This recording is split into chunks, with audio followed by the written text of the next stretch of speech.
Okay, so it is 5 o'clock. I would like to open the work session and please stand for the pledge of allegiance. I pledge allegiance to the flag of the United States of America and to the republic for which it stands, one nation, under God, indivisible, with liberty and justice for all. This is a work session.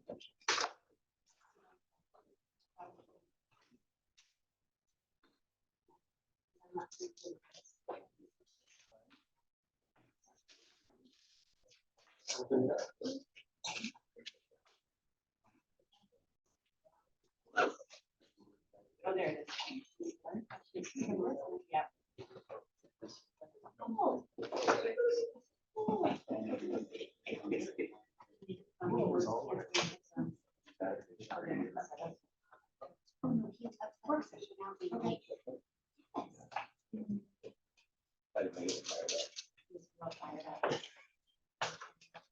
Okay, so visitors guest list is circulating. Would you please cite that for me?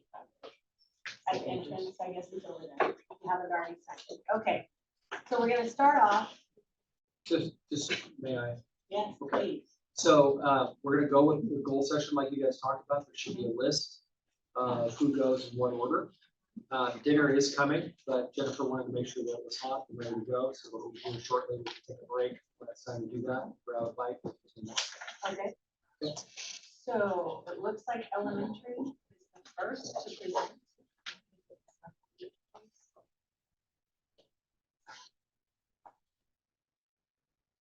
All right.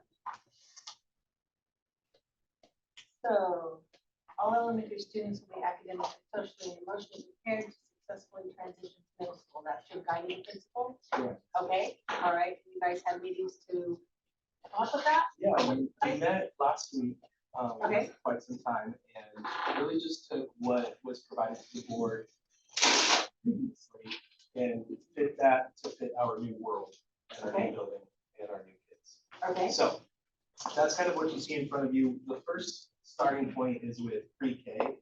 In the last couple of years, Cindy was a big spearhead for this, really creating some partnerships with our community on forging some pathways between our kids who are coming into kindergarten and what resources are available at a community level. So there it's listed, we are part of a group called KPI. It's called Kindergarten Partnerships and Innovation. And they serve, basically, we're the furthest west, but it's everything up the canyon. So that's the area right there that they serve. We are currently the only school that is participating because Cascade backed out last year. Kelly and I met with them last week, and we're also trying to get Turner and Cloverdale involved with that process as well. What that means is we have an extra grant that we can target some of our kids who are coming into kindergarten with home visits, with readiness kits. We also put on a kinder night. It helps to pay for one of our staff members to help organize and facilitate those things as well. That's something that we find beneficial to our kindergarten and something we would like to continue and grow with Cloverdale and Turner. Questions about the first plan? No, I know how much that works, especially for pre-K, to really get in there and get the parents involved so they know there's somebody out there that says, oh, you want my child. I think that's very important. That works really, really well in Thomasville, so I know it works in that community. Right, and just the community, the relationship. Great. Is the biggest part. Yeah, for it to start that early is just wonderful. That's great. Good.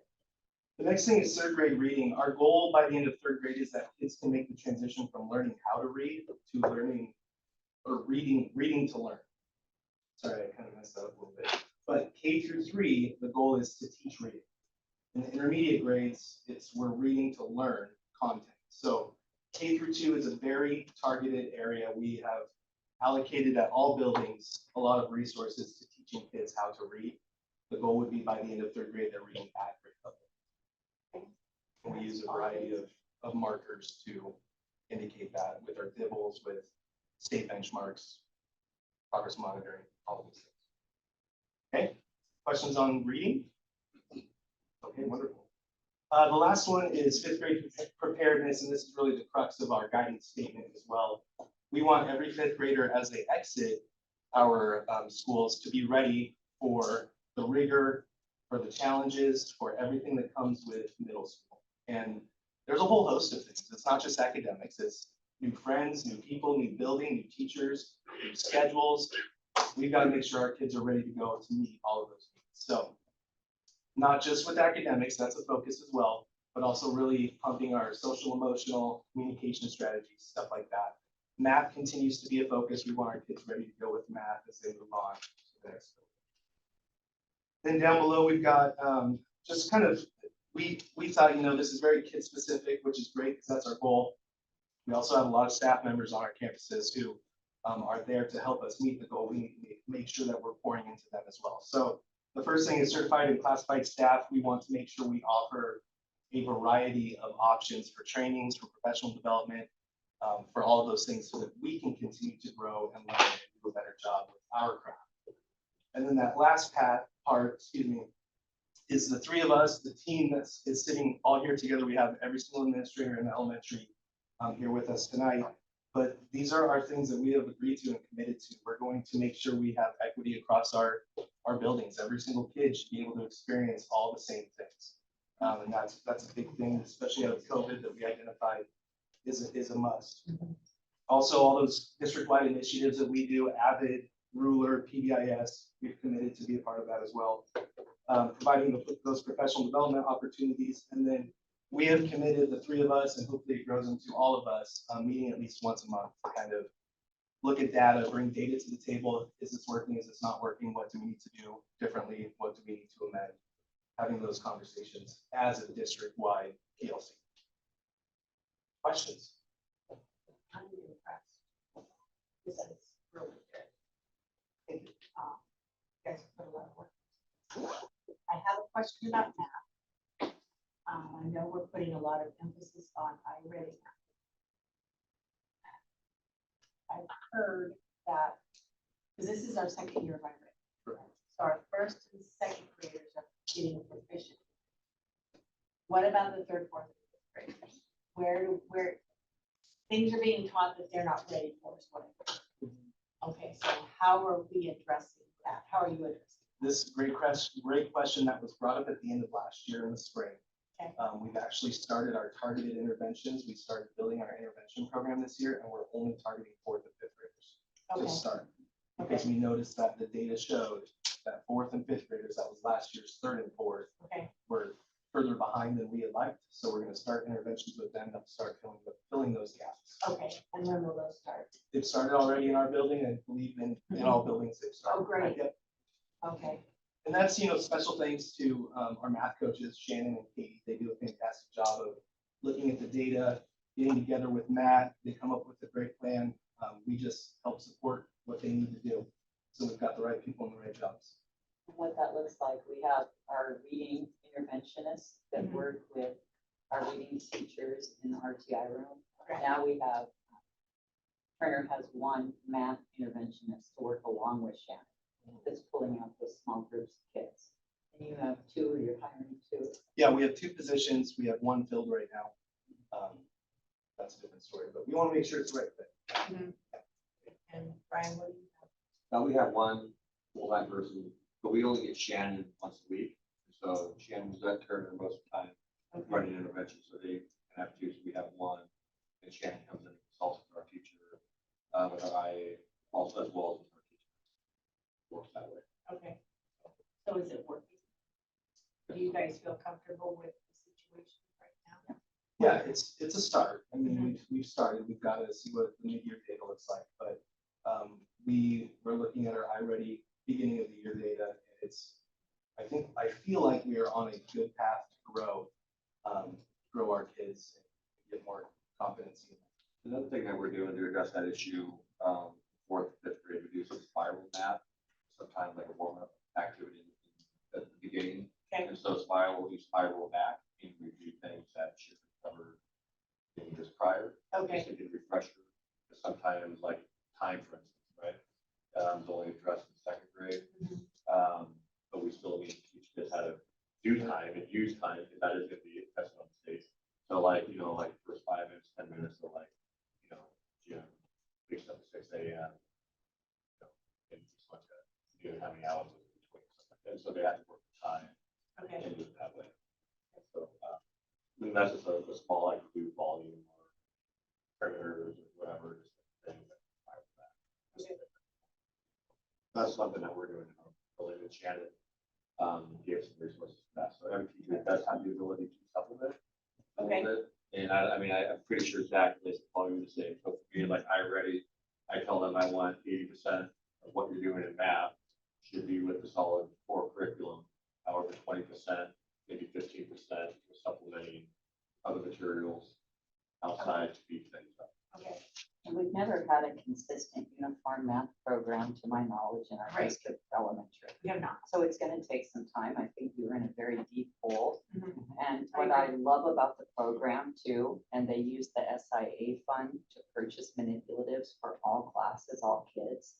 Because so many kids need that hands-on when it comes to math. And when you have the cubes either divided into 8 for 1/8 or, the different, Mhm. it really makes a difference to those kids that need that visual, which Mhm. most kids are visual learners, and need that manipulative. So I feel like with that, this program is strong, and to see the math coach and the interventionist using these manipulatives, I believe we're going to see strong results, but it will take some time and a commitment to stick to this program. Yeah, and I think too, the last year, obviously, there's some growing pains with a new curriculum, and it helps that 6th grade will now be doing it as well. They piloted it last year. Okay. So just getting our kids comfortable with the interface, how things work, and they will now be able to sustain that for a few years. And learning the system is 90% of it. Now we can really start growing with the content. And the other thing with differentiating instruction for kids that might have missed something, Mhm. there's a computer that's called iPath. So depending on, I can't remember how much time we're dedicating to that. Depends on the teacher, depends on the grade level. So a kid logs on and they have a program with iPath and it's at their level. Okay. And so they can't move on until they master skills, until they move on.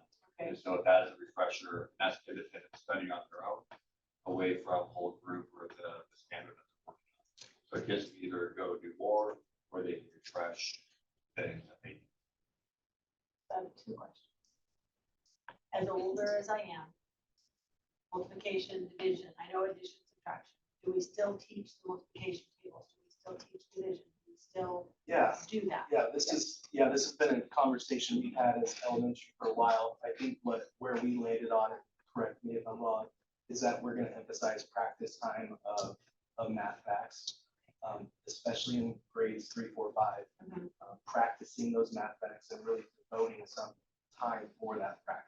That's one thing that the junior high teachers share with us on a continual basis is we need kids to know the math facts. So I think there's a balance of learning how to solve problems and actually having those memorized math facts. And so we have committed as elementaries to devote some practice time to that. And bring back that incentive program, so Incentive they've got to know those to do that Right. long division. junior high. Right. Yeah.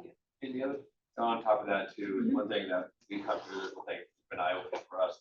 A lot of times teachers like we do, okay, here's it each day, like what Zach's saying, it's like sometimes just do it, and we don't give them any time, like, why are you not doing this? And so we're creating opportunities to create the why, this, that, and we're seeing some positive outcomes. So Second question is, how does this relate at home? What do we send? I know kids don't have a lot of homework right now anymore. It's kind of, but how do the parents buy into this program? Do they have manipulatives, or do you just say, hey, take an apple, cut it in half, work with that, take an orange? What do you do for the parents that are struggling at home to understand the new math compared to what they learn, or grandparents?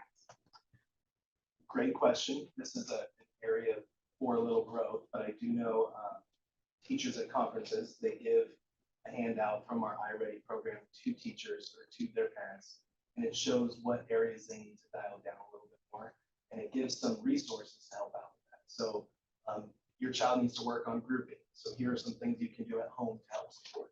Okay. That's one step. Obviously, we'd like to see a little bit more. I know in the K2 building, the focus is reading, like our homework is read 15 minutes with your kid every single day. Right. That's where we're at, but in the intermediate, I think there's some room for growth. Okay.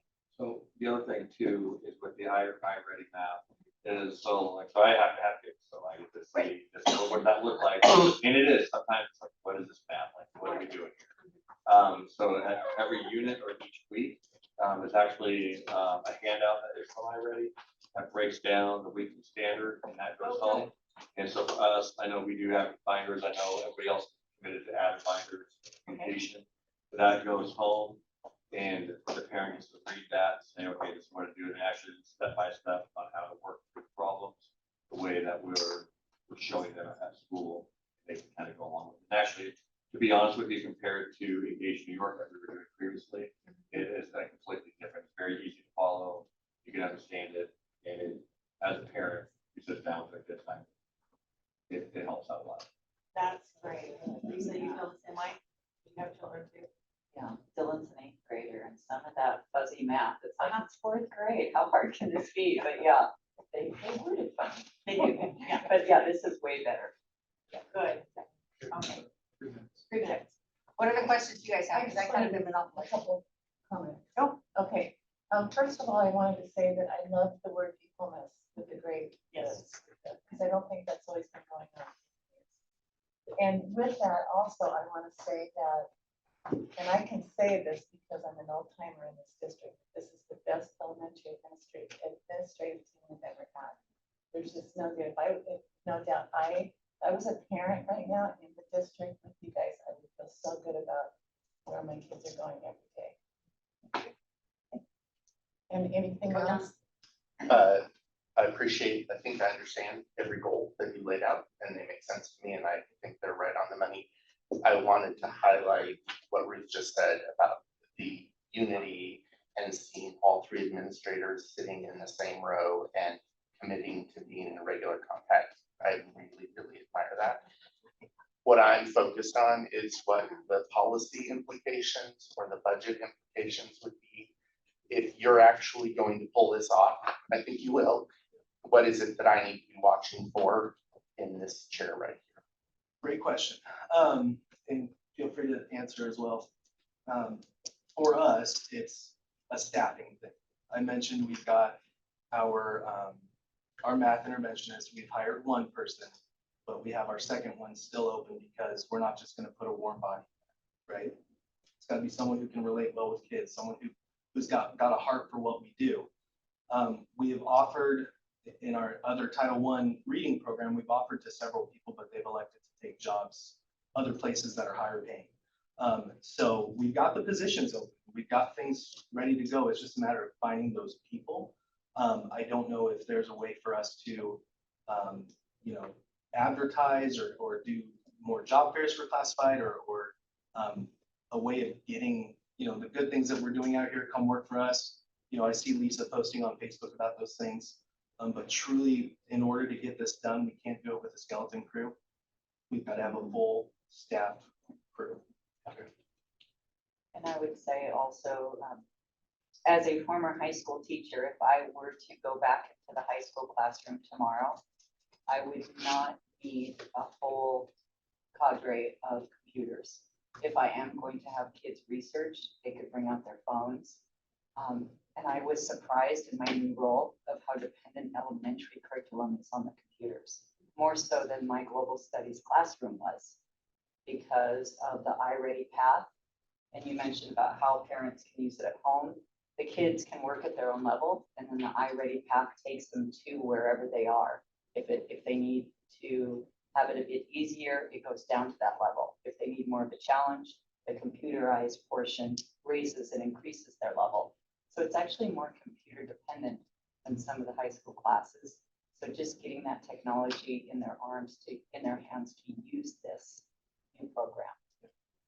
And we'll be adopting ELA this year as well. And you can bet, it's a safe bet that there's going to be an online component to that. We know what that technology is. It's just a matter of funding it.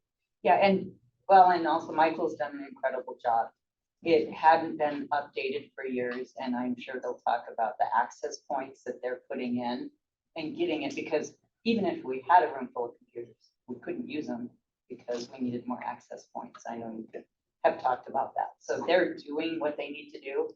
I wish elementary curriculum wasn't so dependent on computers, because I don't love it, but it really is the way it is. Okay, Okay. so, Questions? okay, good, Fred, you okay? All right, okay, I guess we have 15 minutes, so I apologize. The next group, well, it's gonna be late tonight, that's just the way it's gonna go, all right? We have 3 questions. You're feeding us dinner, we can't complain. Okay, thank you very much. I am impressed, and we'll be visiting to see what we can do more to help you guys. And we're gonna commit to continuing the talk, work together, so it's one district, one vision. So thank you. I love that. Yeah. That's- Okay, thank you very much for all coming, I appreciate it. Stick Thank you. around. Dinner's coming. All right. Yep. You guys get to go someplace to work? Oh, you have to dice or whatever? Okay, looks like, okay, High school is high school. high school, high school, high school. It's Mr. okay. Rasmussen.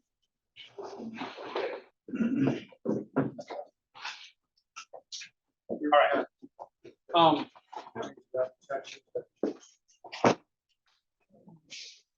Minutes down. No. So you have my goals in front of you, our goals. Marie Thompson and I and our administrative staff we started last summer up in Seattle, kind of coming together. Engagement is kind of a broad term. Finding quantifiable goals across multiple subject areas is super hard. When you really want to get measure things start to finish. And so we really came down to the concept of engagement. I don't like generalizations, but I'm going to use one with you. I got to spend some time in the junior high, 10 years. And I liken it to in junior high, you're always trying to put the fires out. Okay, I mean, you're always trying to calm kids down to get them to focus on you, to redirect their attention.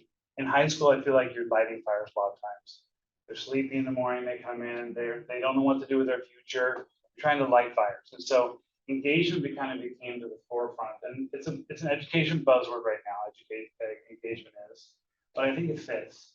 And so our goal is to lock kids in to what we're teaching, what they're learning about in the classrooms, what they're doing outside of school, what their future plans are, what they want to do. And so all of the goals that we listed there really are about that. We know that we want to improve instruction. Okay, I mean we know that when you improve instruction, kids learn more. Okay, the old day of sit and get or the expert learner model is not always the best. There are times for it. You bet. You've got an amazing person with tons of knowledge. You need to have kids listen to them. But day after day in the same class, they're going to get tuned out. So kids have to be engaging. They have to talk. And we use the term academic language. We want kids speaking academic language in the class, speaking about the content they're learning, speaking about the skills we want them to learn. So those are kind of some of the summaries of those goals that I've shared with you. And then the last one has always been a hallmark of Cascade, I think, is the student participation piece. And I think today more than ever, it's more important. As we continue to talk to kids who come to our district or talk from people in other districts, other high schools, you realize that a lot of times kids walk through a high school experience and don't get connected with anyone. And here at Cascade, that's harder to do. And we're not perfect at it. I know that there are some kids who probably walk through this school in 4 years and don't get connected. But that's not the goal. The goal is to connect them with a human being, to connect them to a program, to connect them to a passion, to hook them into something. You go to a large high school in Salem, and I don't want to disrespect them, but it's so much harder to track each individual kid. Okay, we have 760 some kids this year, and it's hard, but we're going to do our absolute best to not do that. We have counselors already looking at grade checks, and it's not even the 6 weeks yet. And so those little things matter. I am so thankful for the CT programs that we have, because that's a hook for kids. I'm so thankful for the clubs. We're building an Archery Club out at the Alternative Center, or Opportunity Center on West Dayton Road. We're going to be competing against other schools in archery, and there are alternative kids and kids who are here. That's a hook that pulls them in, that engages them into school. Whether it's athletics, that's always been a hook, whether it's clubs or activities or whatever we're doing. We just need to continue that. So we're going to take some data this fall. We haven't started yet, but we're going to take some data, see who's doing what right now, and then we're going to take some steps and continue to add programs and see if we can increase that percentage. I didn't put this down, and then I'll let you ask questions, but a long-term goal is to get a little bit more serious to talk about what are Cascade kids doing when they leave here. That's such a hard job, and it's so labor intensive to figure out how to identify that. The state gives us a statistic that says 57% of our kids attend some college or some post-high school education within 16 months of graduation. I don't know, it's some national registry of college kids, they pull some massive database together, and it's really identical to the state number. I think we're 57 and the state's 56, so it's dead even. So the 56% of our kids attend some kind of an education, postgraduate education, for at least a term within 60 months of graduation. I'd like to make that a whole lot better. I'd like to make it, just because you attend doesn't mean it's meaningful either. You know, I mean, you might be exploring the next steps, but we want to find out what our kids doing. And so I didn't put that on there because that's such a big job, a big task. It's so labor intensive, but that's really what this is about.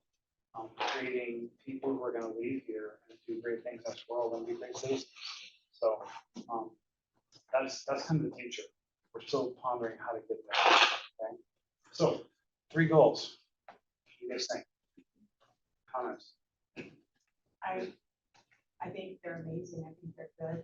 That increasing student participation, like you said, I like to get the printouts of what kids are doing athletic wise. We have 333 doing football, we have whatever. But we don't hit on the drama. We don't hit on the guitar club. We don't hit on these others. And the other thing is how many of those students are repeat, and especially in athletics. They may do cross country and track. So we're tracking the same kids, but I want to know, and not kid by kid, but it'd be nicer to know that we have 766 kids. Do we have 650 involved in something other than everyday classroom? That would be an interesting, that aren't the same kids. Improving instruction is always, like you said, something that we really need to work on. And personal management skills, that's something they need to live forever. They just, I mean, I wouldn't be here, none of us would be here without something from parents, school, whatever. So that's a huge part of it. So, Chris, go for it. So I'll ask a question here. On the first one, improving instruction, you talked about, we have our professional development is embedded in our culture. Do we require teachers to do professional development? Do we track it? And what happens if they just say, I'm good? We've been an Avid school at high school 16, I think. Is that correct? Yep. I think 2016. So embedded into that is their professional development strategies, specifically called Wicker Strategies. It's an acronym for writing, inquiry, collaboration, organization, and reading. And so we propose strategies, and these are not brand new. These are things that they have recycled, found that are research-based, that affect change and learning and growth. So we have not gotten to the point yet where we want to say, hey, I need you to use this measure of 15 instructional strategies 3 times a week. Okay, we haven't got there.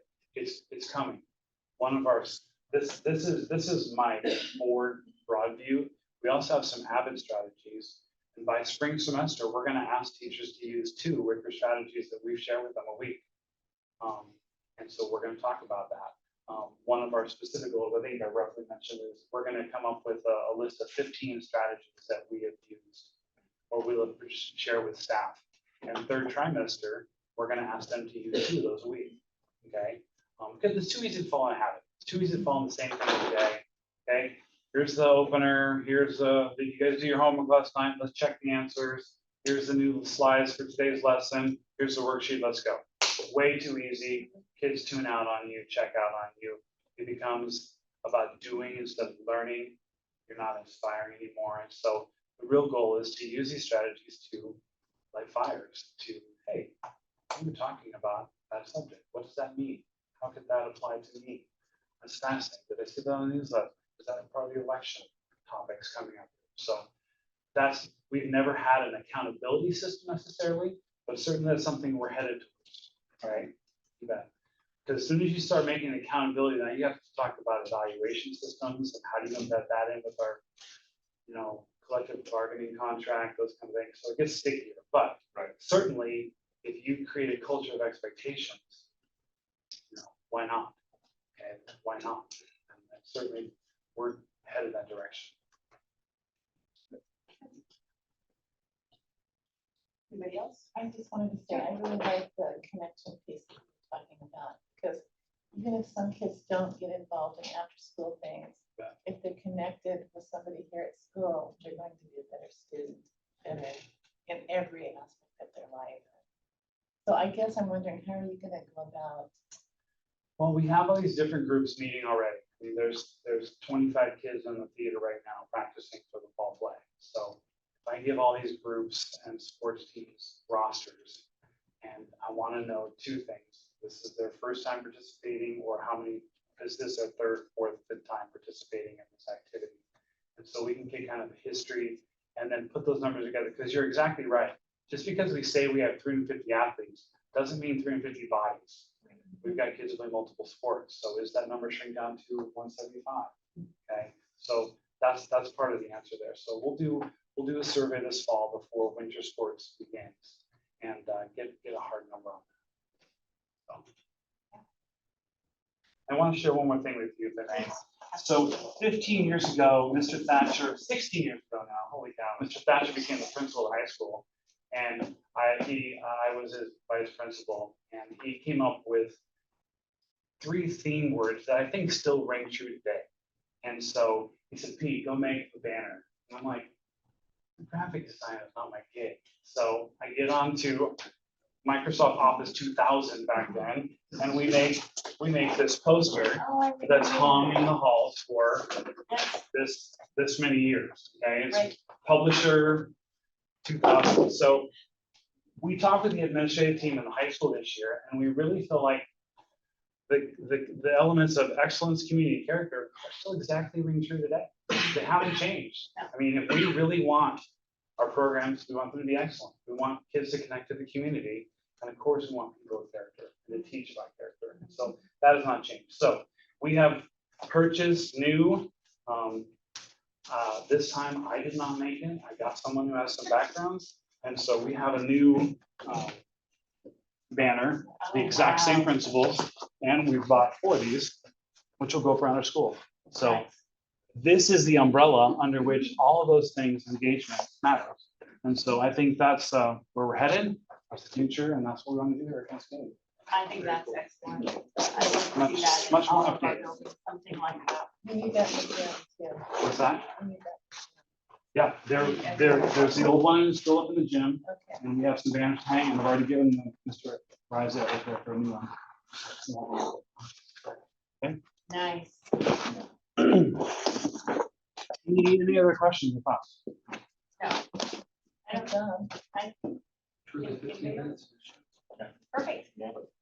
Thank you very much. Thanks, guys. You bet. Trying to keep you guys. I need a little reader timer.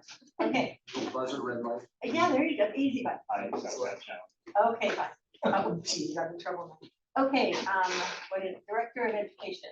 I believe that's Mr. Thatcher. I didn't know that. I'm happy to come on. Perfect. Evening, everybody. Good evening. Sorry, start the timer now, Brett.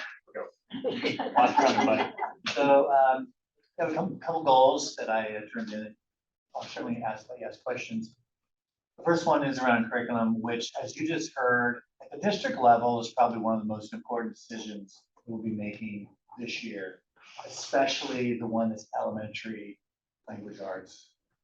The reason is we just heard how important a coherent curriculum is, and especially in math, but even more so in elementary reading, right? So, and we also just heard how the curriculum has changed. It's not just let's hand out some books and we'll read a little bit. there's this, meeting kids where they are, it has to dovetail with our RTI program, it has to dovetail with our Avid Strategies.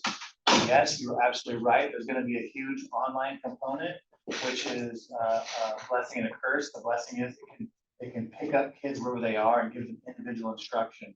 And of course, we're also, and I put in there that we're also gonna be implementing secondary math, which is important, but I would say everything pales in comparison. This is a curriculum that we'll be picking and using for the next 7 or 8 years, which is the reason why it's important. We're using one right now from 2014, and a lot of the benefits of it are diminishing. And so this is the price. So it's not just about, hey, let's look at a bunch of textbooks. Of course, there is that piece of it, but it's really getting a team together from every one of the elementary buildings, which we have.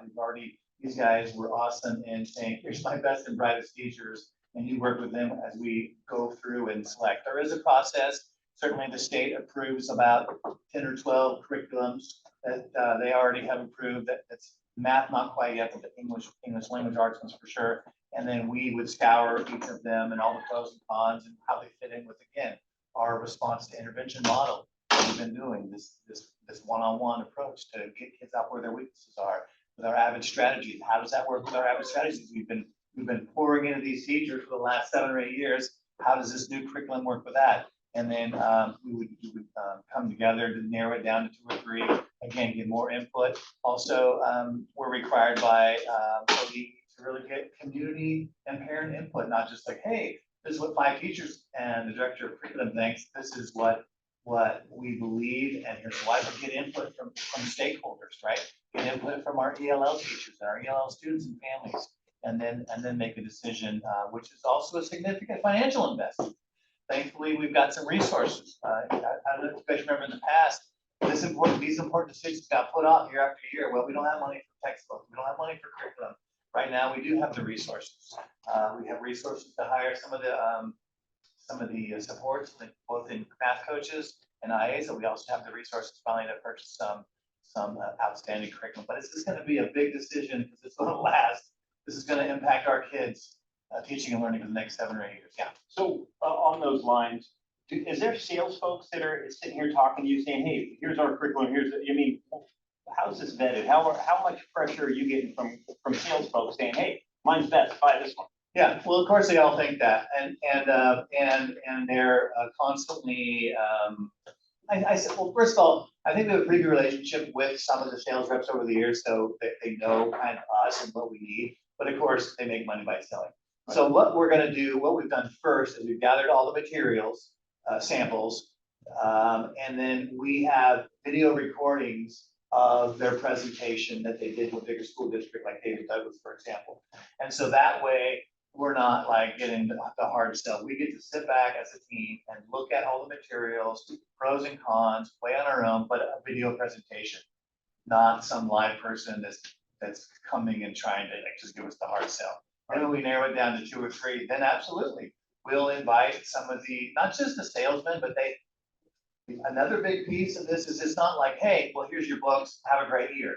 There's ongoing training. The reason the iReady thing worked pretty well is we had some great trainers up front from these salesmen, but these curriculum companies. And I know that sometimes it's been not so great, but I would say the iReady folks have been some of the best trainers we've ever had. So that's another piece, not just what do you provide in terms of the content, because a lot of them are similar, but what do you provide in terms of support? And how do we schedule that in our late starts and our trainings this spring, and also in our professional development days next before school year starts next fall. So I try to be a little bit of a buffer from the like hard sell salesman stuff in the beginning, but definitely there is a place of that when we narrow it down to 2 or 3, as we want to know who's committed to us, because it's a significant financial expense. Right. I mean, lots of times we just purchased elementary math. I think it was like close to $250,000. English will be more just for elementary, because it's super intensive and there's lots of supplemental books and things that go along with it. So we're talking, I don't know, $300,000 at least for elementary, life. So it's a big commitment. But the main goal is how we're not what are you gonna sell us? How good of a deal are you gonna make us? Well, we are financially responsible and accountable for sure. We have some of the grant resources, so that's not as much of an issue. The real issue is how are you gonna support us and our teachers, both in implementation and ongoing for the next, few years. So that's kind of the idea. Make sense? Absolutely. Yeah. Other questions? So you're going to do this by the spring. Yeah, we've already started, so it's like in the committee, we got all the materials, I've got the video systems and the PowerPoints ready to go out. So I'd say by next couple of weeks, we're gonna roll it, actually Okay. bring it through. But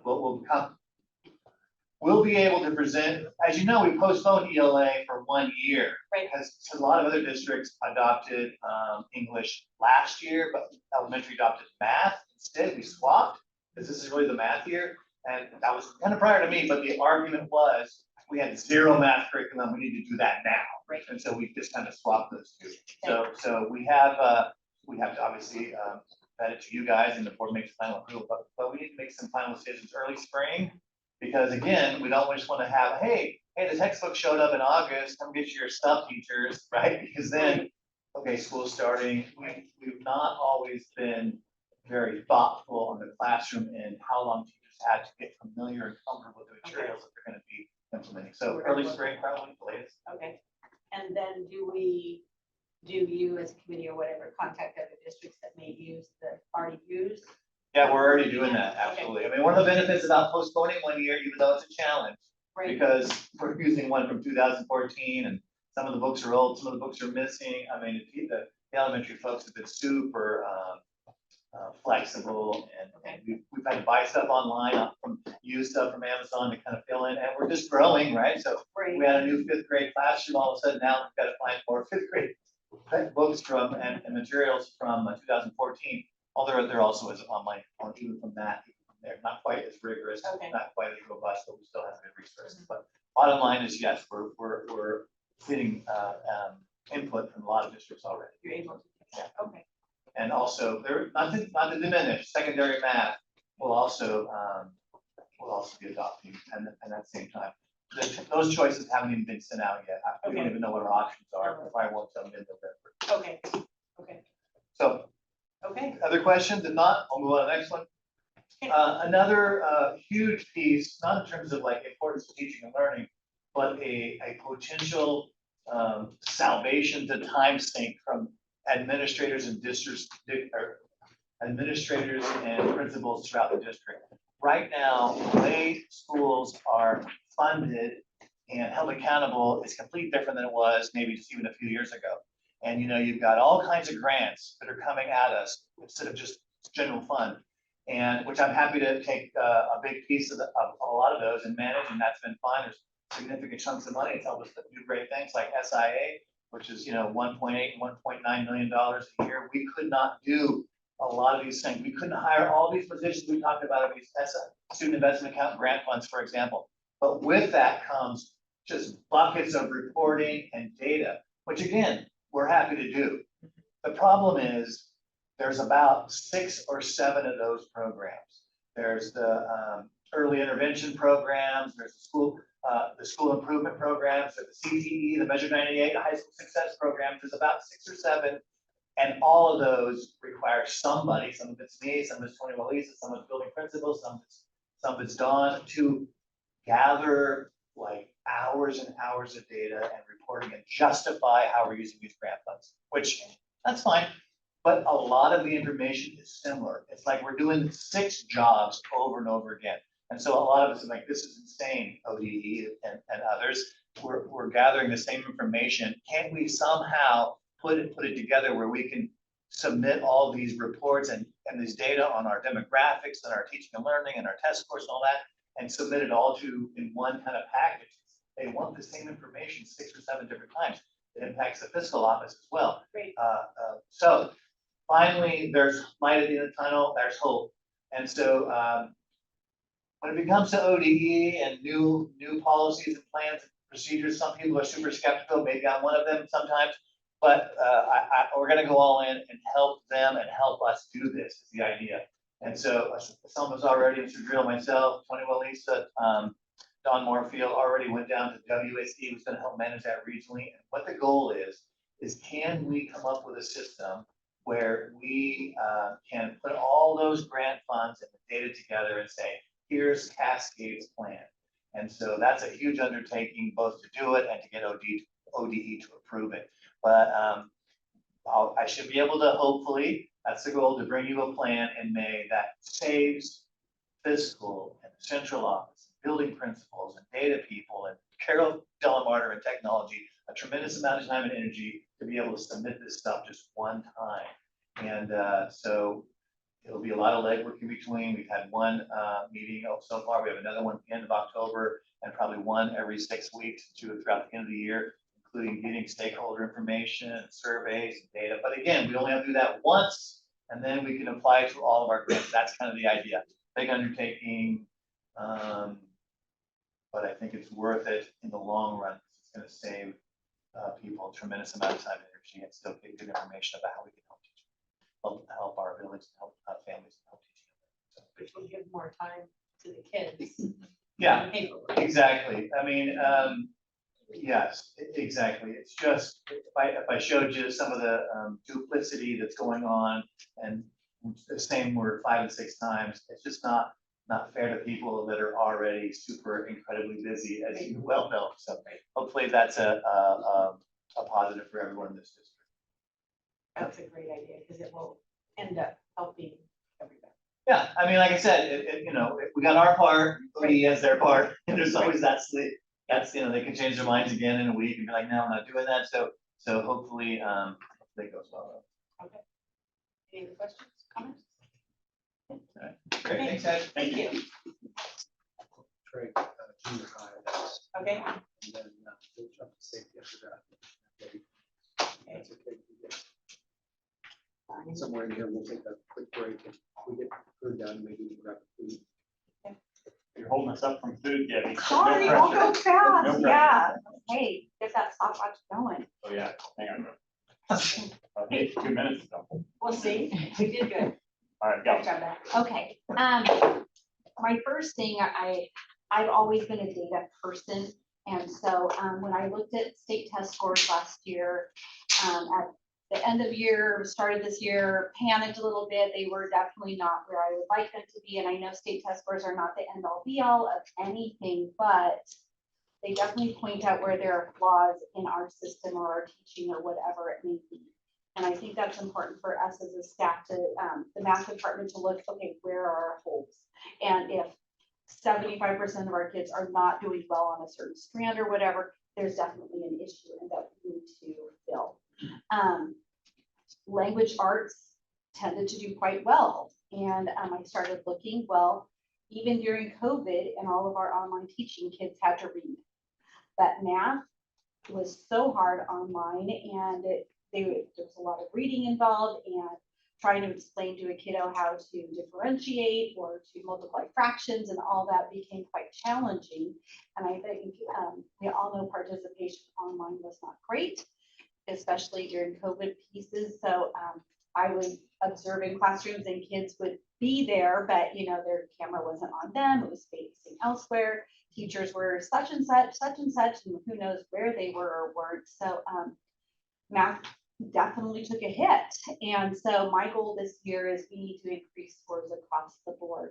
I'm excited about iReady, but in junior high, iReady is going to be used in 6th and 7th grade, and it's going to be more supplemental. The program that we use is Shannon McCaw's Common Core Focus, and her books and the way she presents her information and everything has shown us great success with kids over the years. So I'm excited to see what that looks like. That's for the 7th.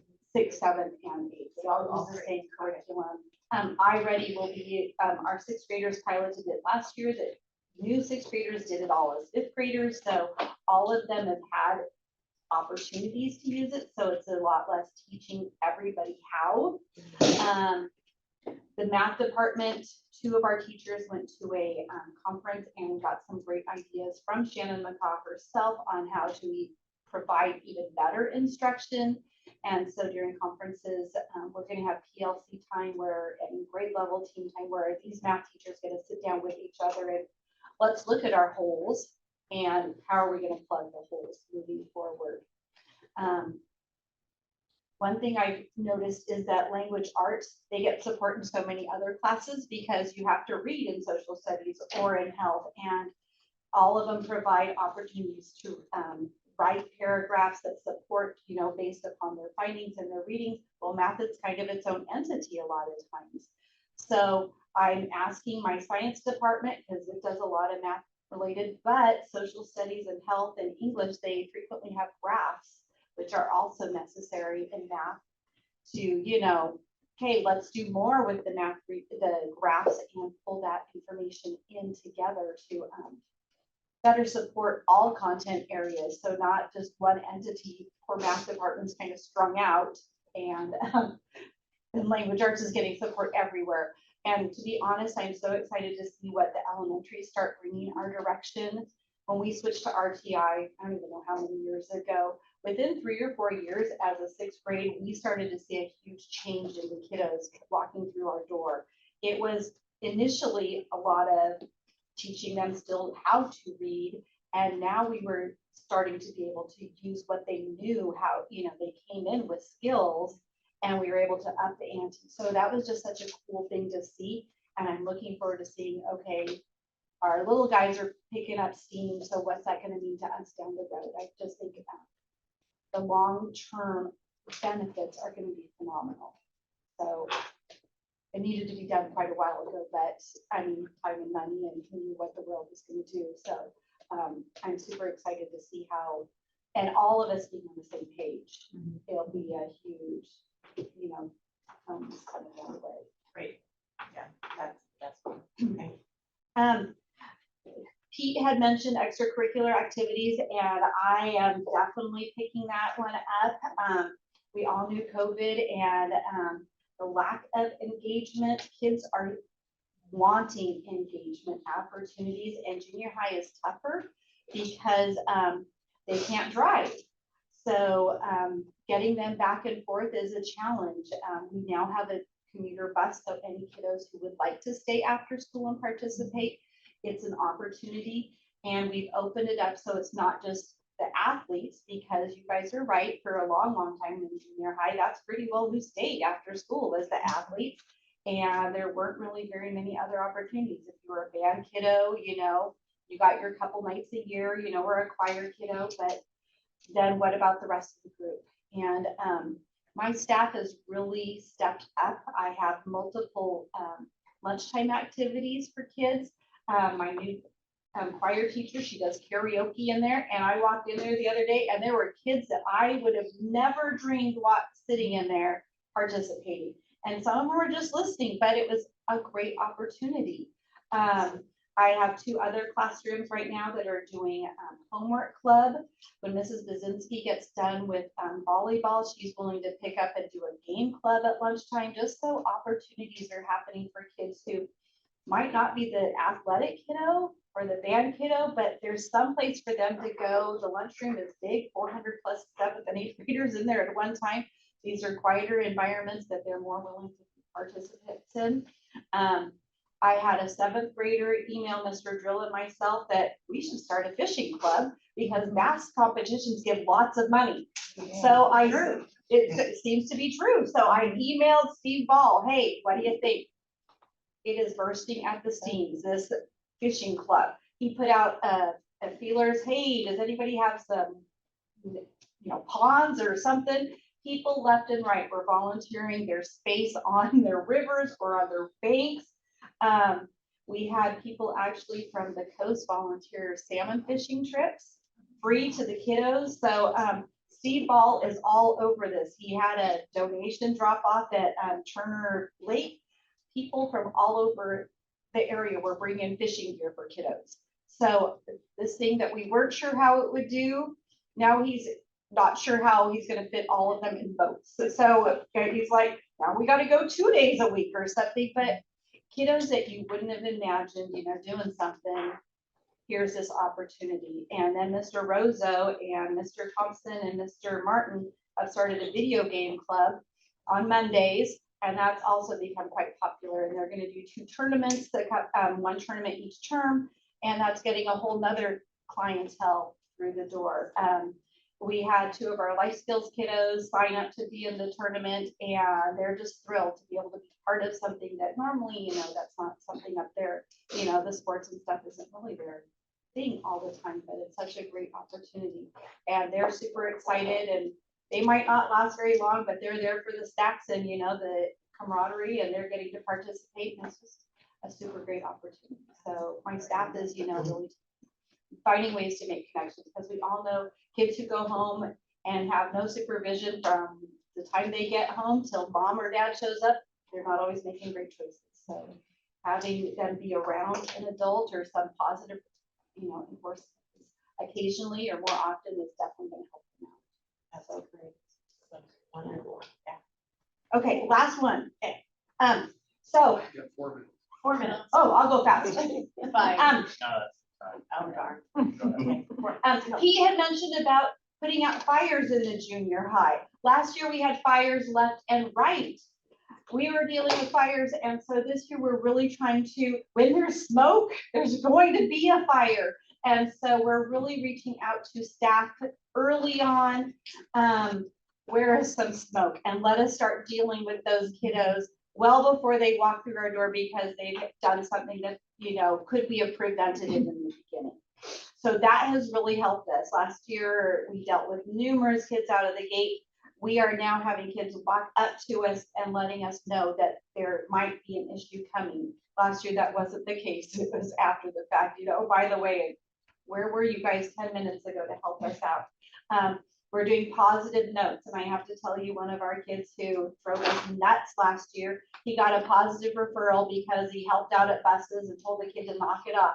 We have seen a totally different kid the last 3 weeks, knock on wood that he's going to stay being that great kid, but just some of the notes that have gone home to kids said, just thank you for doing a good job this year, has been super, turned the table on a few of them. Molly said she's called home on 2 that she frequently called on for negative behaviors last year.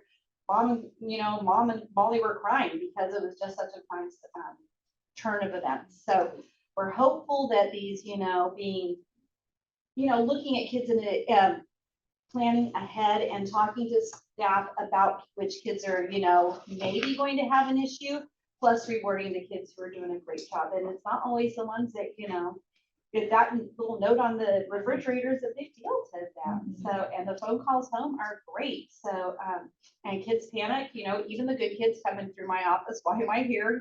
So why'd you get a referral? Well, it's not a good one, but but it's a lot of even the ones that regularly were in our office last year for not good behaviors and are even getting recognized for somebody took down chairs in their whole desk group, or they, passed out papers, anything small that is being noticed. And we're seeing some definite turn of events. So we're hopeful that it will stay that way. What about like, do any of the schools still do student of the week or student of the month or something like that for kids? My We're doing grandson got one, it kindness. was Well, last amazing. month was kindness, and so teachers all nominated kiddos who had done kindness. This month we're focusing on integrity. Okay. So, and then we have an advisory period where twice a month where we focus on those traits and how to what that looks like, and how, what kids are noticing, who's done something with integrity, and what else can we reinforce these behaviors that we're looking for. I think that's great. Comments? Yes, John. You woke me up with the smoke and fire. You were asleep? No, I wasn't, but I changed channels quickly. You said a couple of times, you made reference to the idea of looking at data and identifying holes. And it seems to me like that is not a very fun part of life, dealing with holes. We all know what those things are, and they can be kind of tedious. It's all for good reason, but the truth is, and you know better than I do, the board approves a budget a year in advance, and we sign off on these big, high level policies. And it's by design, and it's the right thing. What I want you to hear from me is nothing but gratitude for everything you're trying to do for our kids.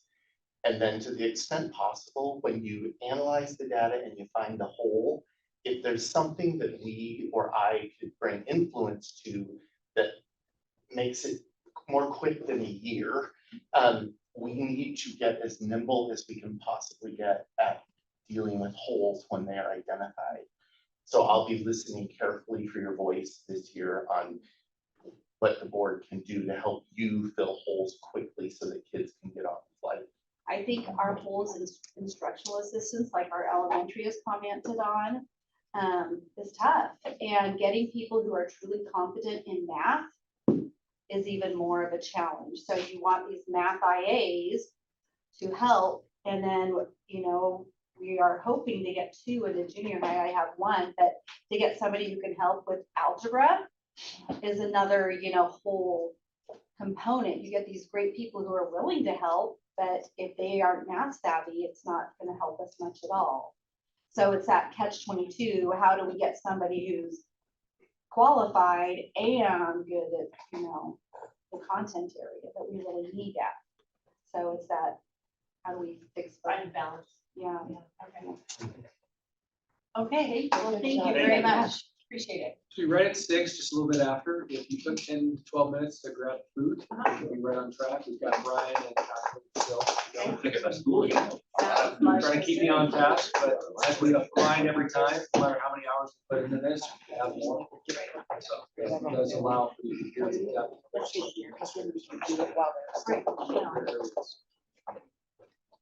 Food.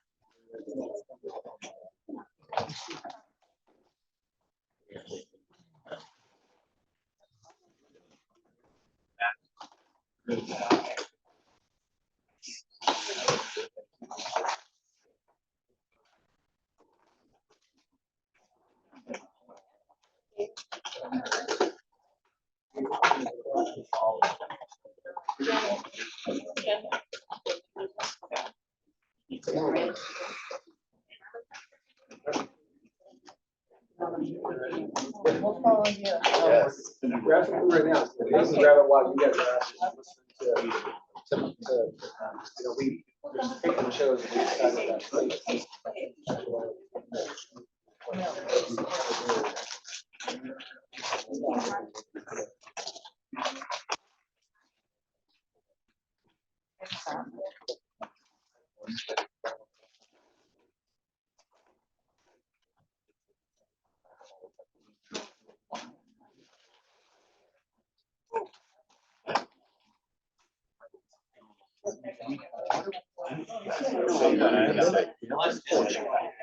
And that we have found, I asked about so like I got an idea, it's like, oh, I used to work for, you know, school. Company that's engineering. Right, I mean, so we've been approaching it that way, but at the moment, for the last.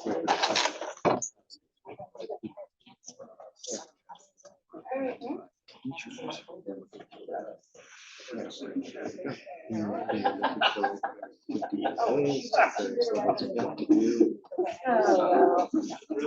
But they feel our style. They know their business. It's not just somebody that can cover it. Yeah, I'll cover the class. I'll help you a little bit. Third grade. Read elementary. Yeah. Even if they ask me, I'd be like, Right, I how can't. do we do that? No, How do you divide oh, fractions again? it's humiliating. Well, we just don't do it. Guys, come grab See you guys food. tonight. Come get it.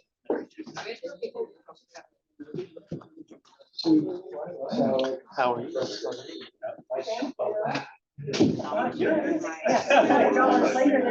I bought yours.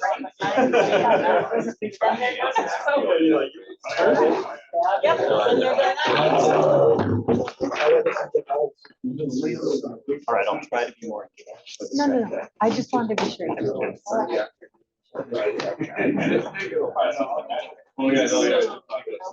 I do now. Can you believe this, man? What is this?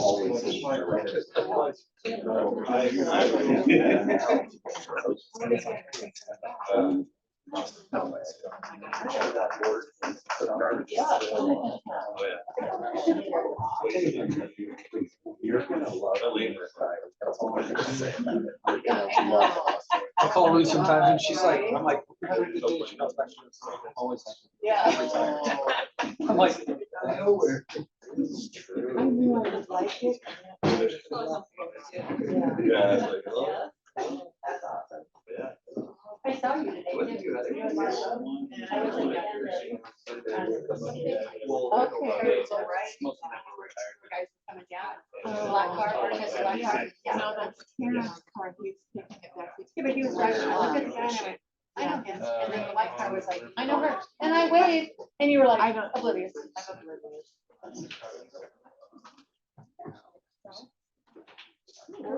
Lord. Where are the schools? They give you forks or spoons? Forks for salad. Hold on a second.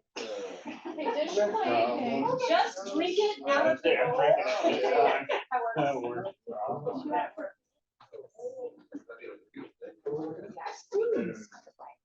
Oh, There's no forks. Forks or they spoons? didn't put them in the bag?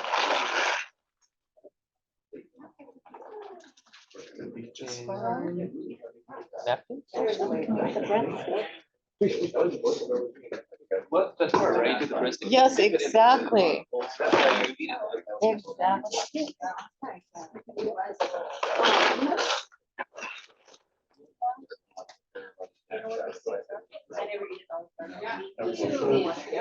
is, this is a cream potato based one.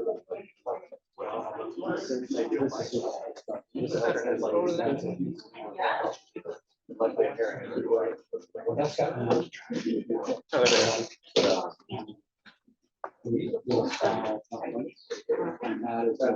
Thank you.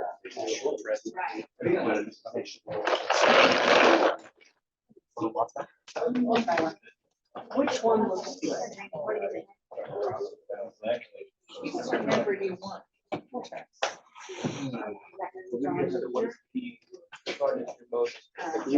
Whoa. One I'm most, When you yeah, get all excited three to names, do you that. got Why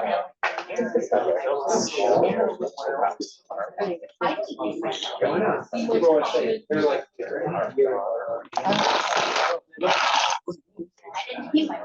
I finally have those on here. I'm like,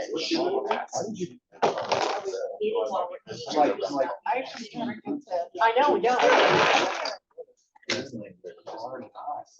She's kind of. I'm like, he is, he and I used to talk about it. He's like, everybody wants to tell it to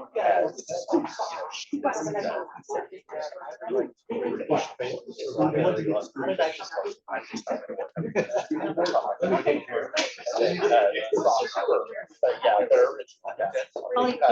But it still translates into. I really a lot of.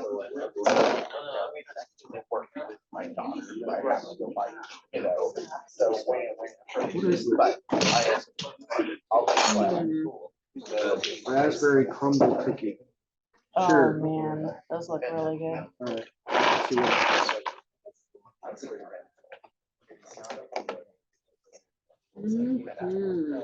Dessert before dinner. Is this turned off? Is the recording turned off? No. We have to record what we're doing. Well, it's recording the whole time and it's 6:15, I'm gonna make it back over. So. Okay, so we got. What I figured was it working. You're what? Sorry, we only have 2 left. What's that? Yes, Bill Sergeant. Sorry. Minutes. Sorry, well, I want to make sure we get through all of it, otherwise. So we're waiting for. They're coming. I know, my God.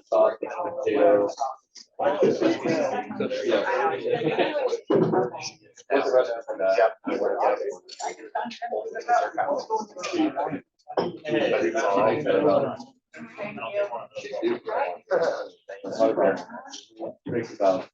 But I'll be glad to get it done.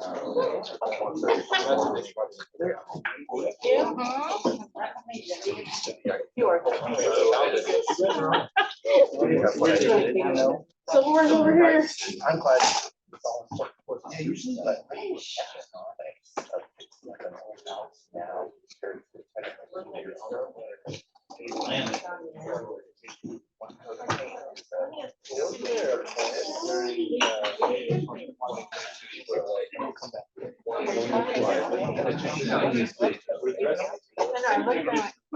Mark, I don't have good idea.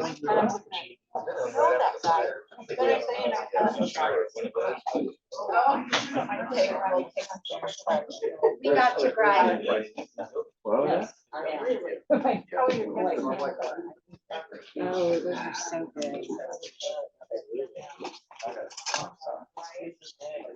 All right.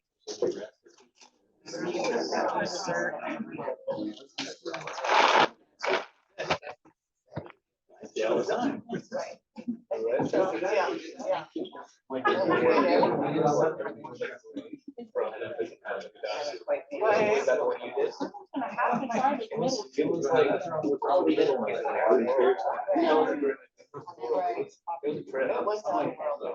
Just felt like. So then I looked at them all tired. Or the Hobbit, right, yeah.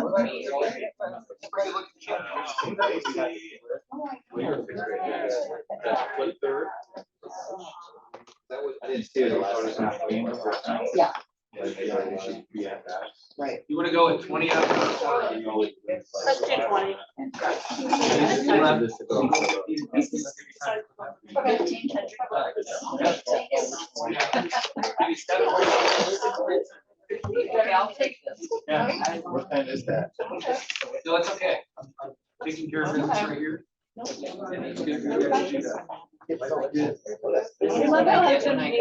I look big? I'm probably trying them all. That's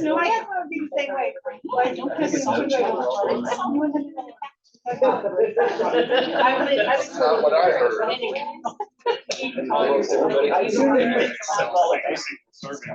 Your eyes are very Forms that we get. Thank Jennifer, you need to. And then reimburse, because there's not supposed to be any cost to us to do that. So, like if you go down for breakfast, and, you know, we're done or something like that. Put that out. Truly, I don't. You're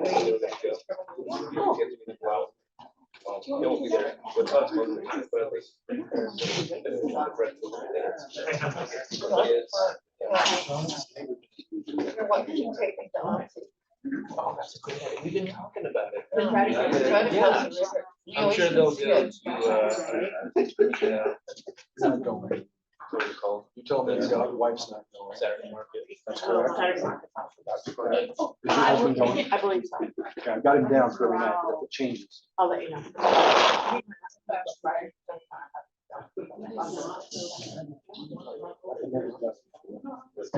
She's not a puppy. Figure out what I got 3 that was.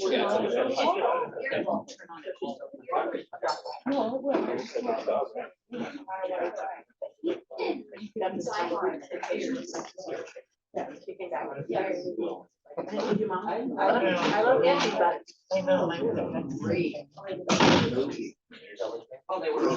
But I really appreciate it. Yes, that was all.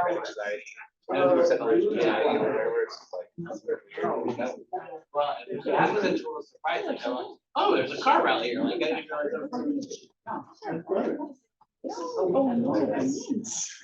I was very. Dessert.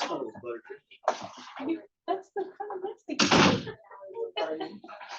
of they are delicious. Yeah,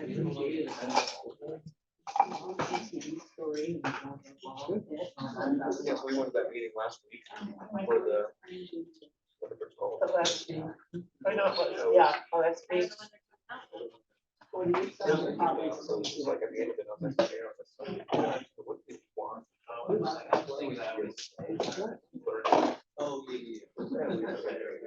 Yeah. So. There's a mint now, but I know it's a mint.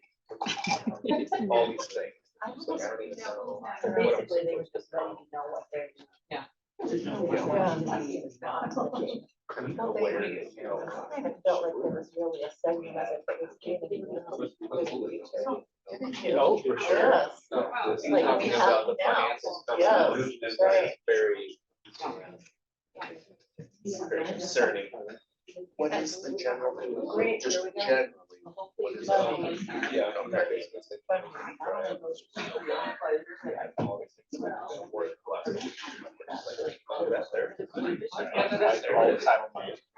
Yeah, and so it's just like, prepare yourself mentally, it's not gonna all be there.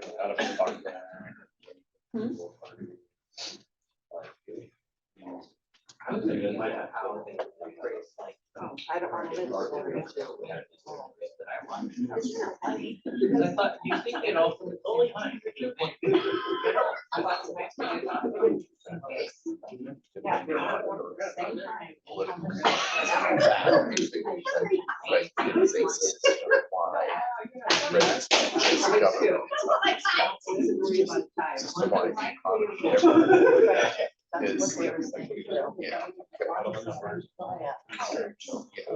It's not, yeah, it's not.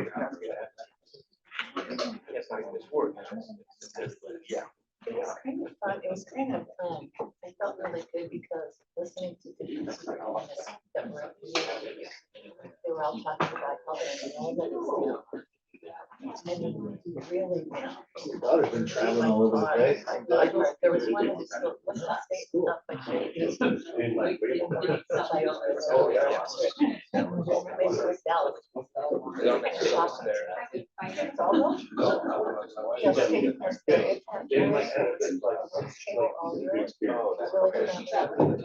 she went to Mexico for a month and had a very, very good time.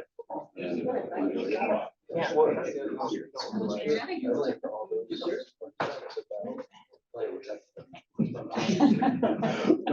nope.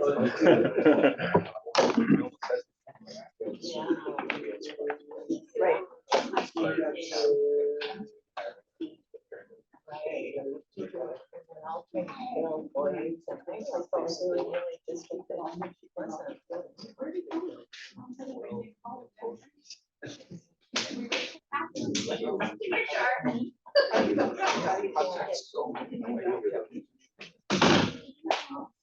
You have a lot of confidence.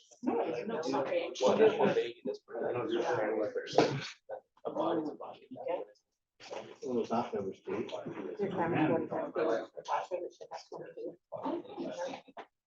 Another area that makes me really nice is that in this situation. So you guys in the distance on Sunday Yeah, night. that's right. And I know this is just hard to bear.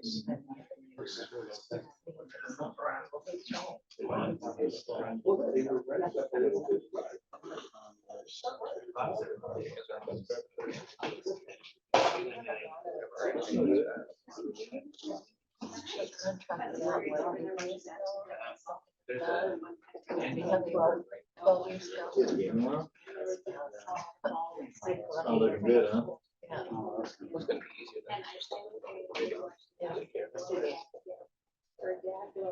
I was very against it because you can never plan on work fire. But it has worked out. Like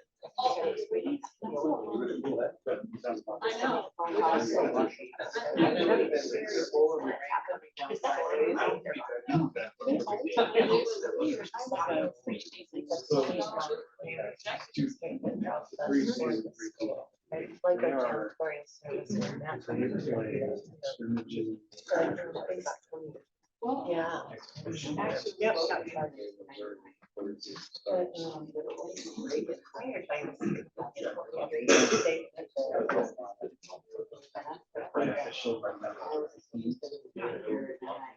they get hired by the state.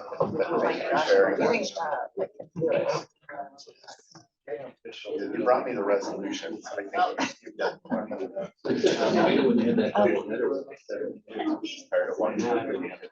Oh, just right here? It's the last thing I want to do. Bring No, up it's still good. bring on the printed resolutions down. Nice, two kids got in trouble, right? I am thinking, We're good. I was thinking. No, they ate one day at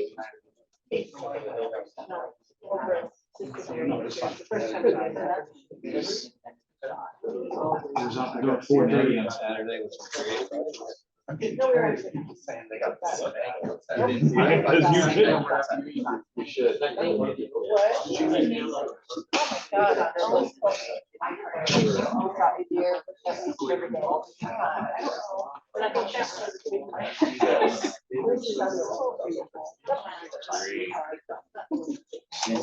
Well, you know what it's like to have kids that are probably better than you actually deserve, you know, I mean, just that. Every once in a while, she'll say something that's just. Oh, it's okay. That's because we gotta You start. know. We gotta start. That's it. Oh, you're turned over there? Oh. Yeah, I just grabbed one from here. So, okay.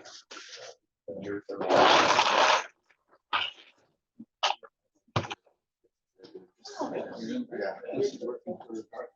always feel like we don't really get it going dinner when we do this.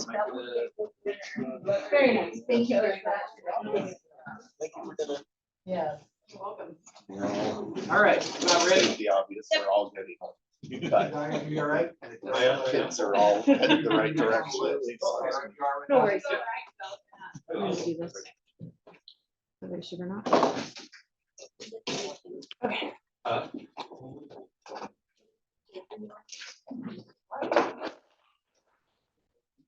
Thanks for wearing your badge. Okay, this is what. You're our favorite. We'll help people. You are.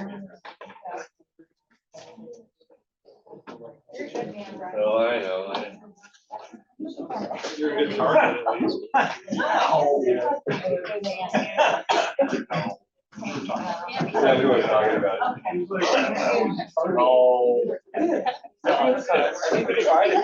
Way too easy. Oh, it's kind of tricky. Yeah. You have safety next? We have safety.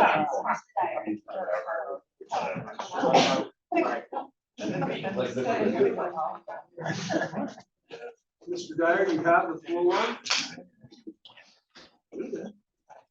Got about 15 minutes, sir. All right. Well, we'll start here. So first off, I did want to look through and I was printed up my goals.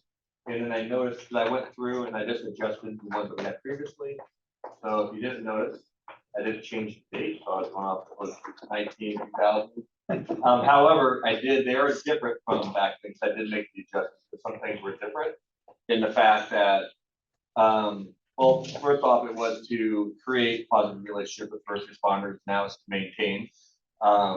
We definitely have, I think we have a great relationship with our first responders.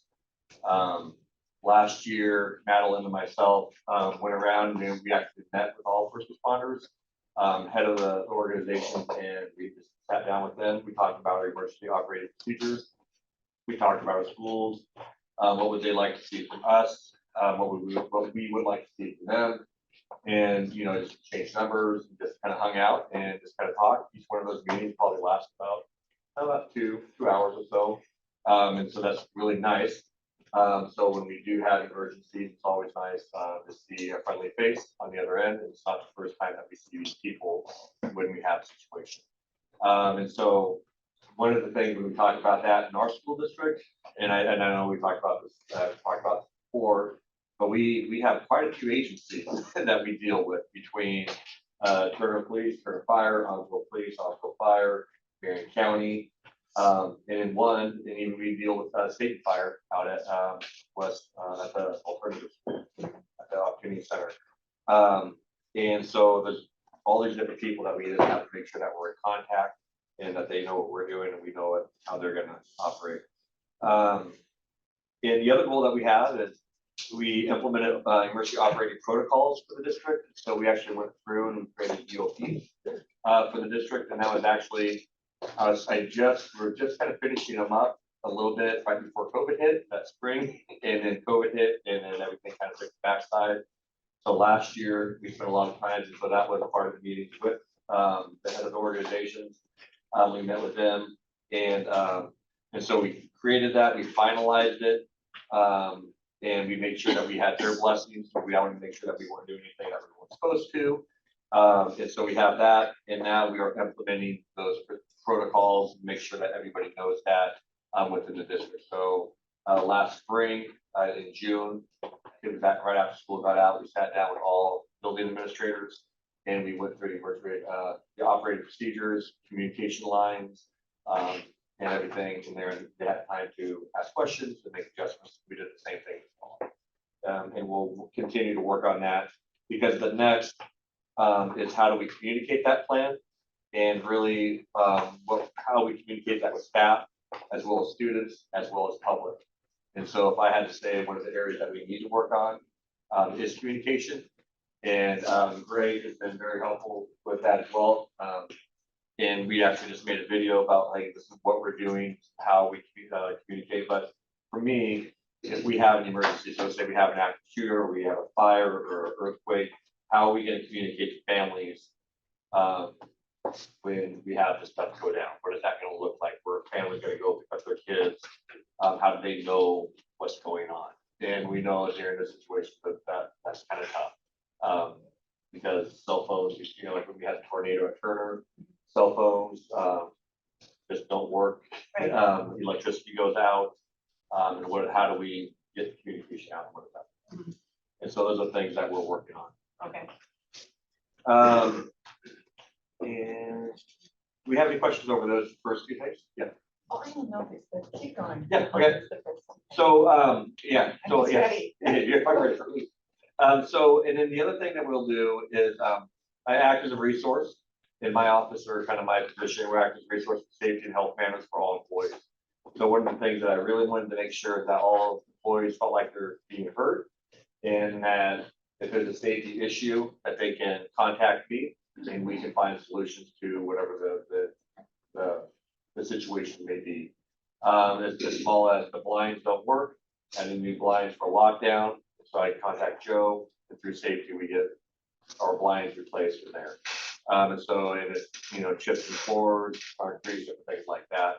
So a lot of people are coming to me just to make sure that we're doing that, which ends up being a lot of different emails. Like today, I got one for a screen for a window. I don't know how that's safety, but it could be something. A bee could fly in. A bee could fly in, you never know. I know there. So, and with that is the other thing that we did with that, to really solidify that, to make sure that all employees are heard, and then we can move quickly on it. We used to have representatives where it was just, kind of like an employee, a teacher, an IA, a secretary would be on the safety team. What we did is I actually replaced, myself and then vice principals.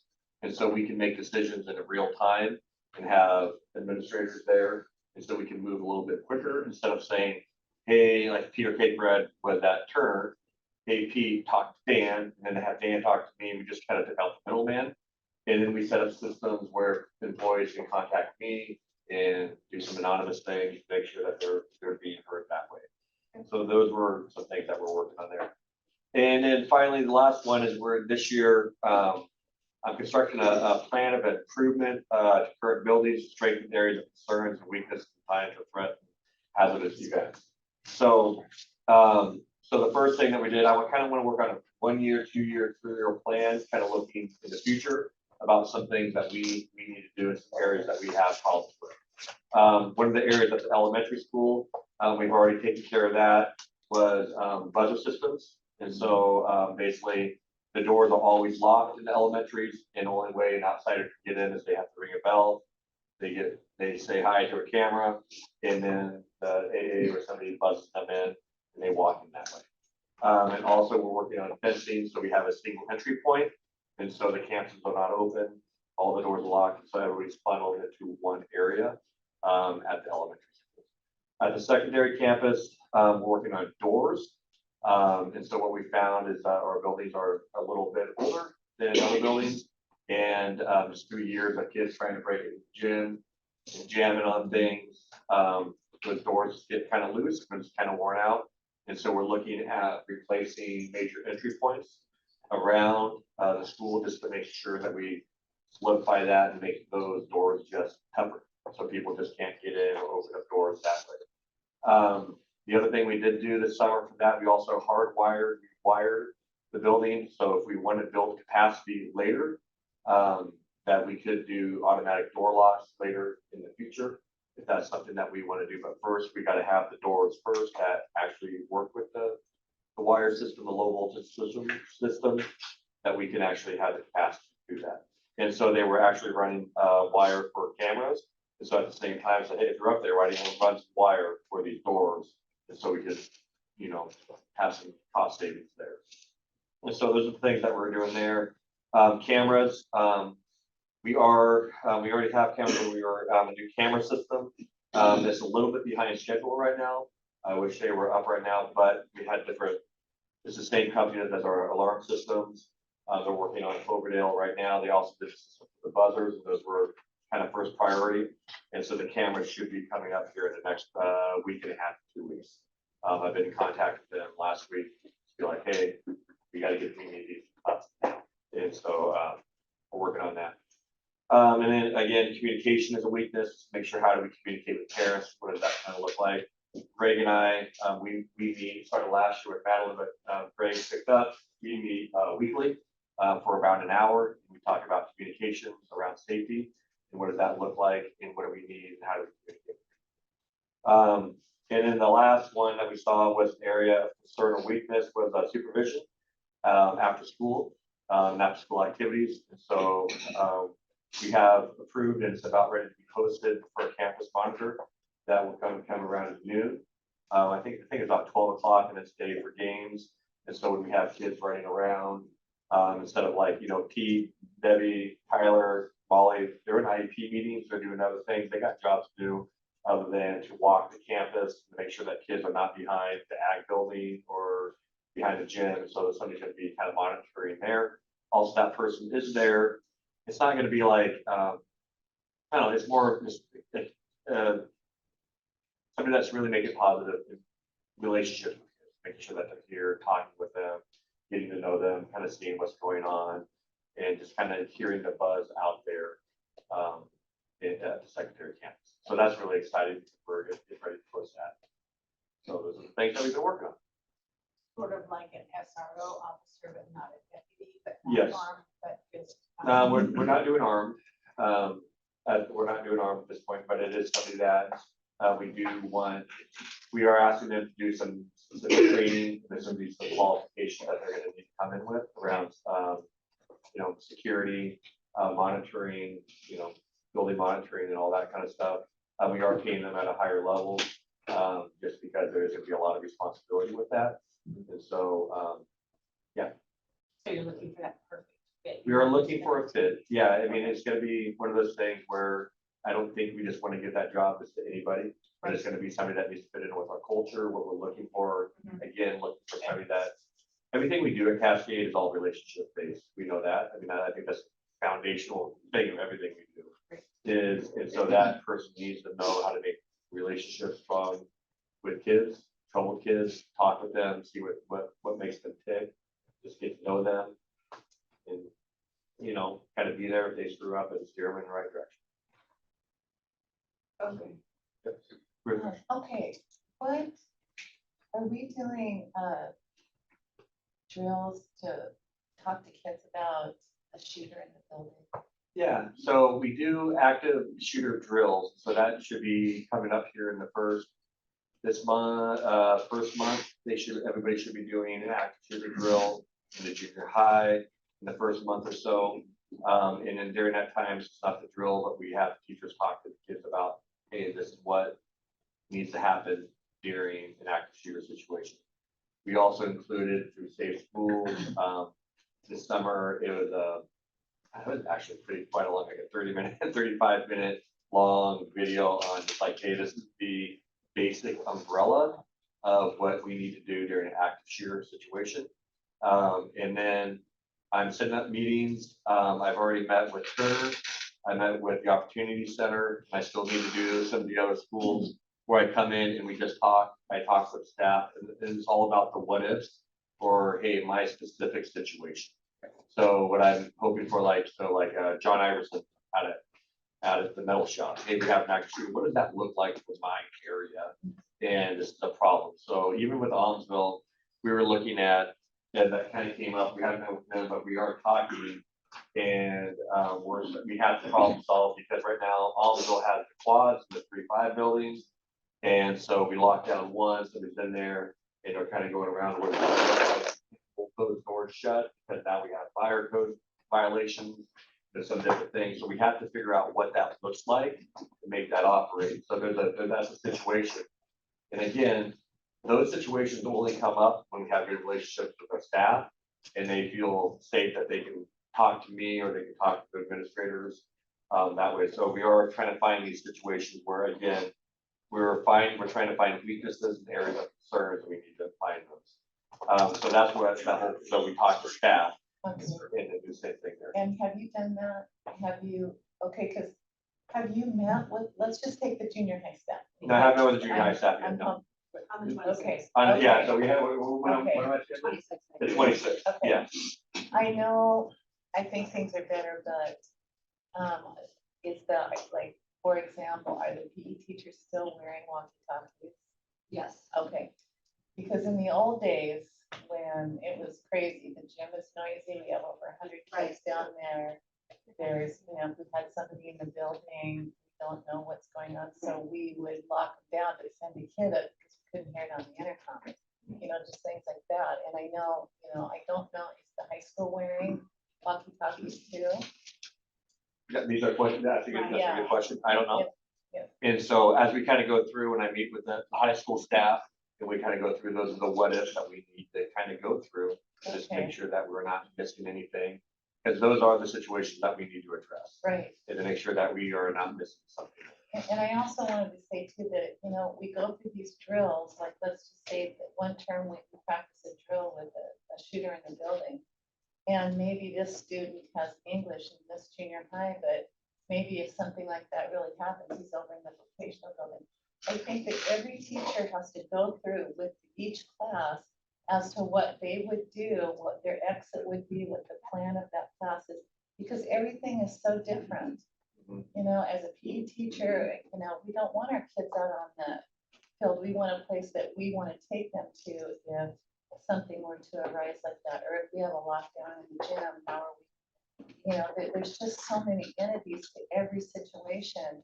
And on our campus, there's so many places that the kids could be. So I think they have to know wherever they're at, what they're going to be doing if we have a situation like that. And that's something that one thing we talk with staff is really making sure that they are communicating that with them.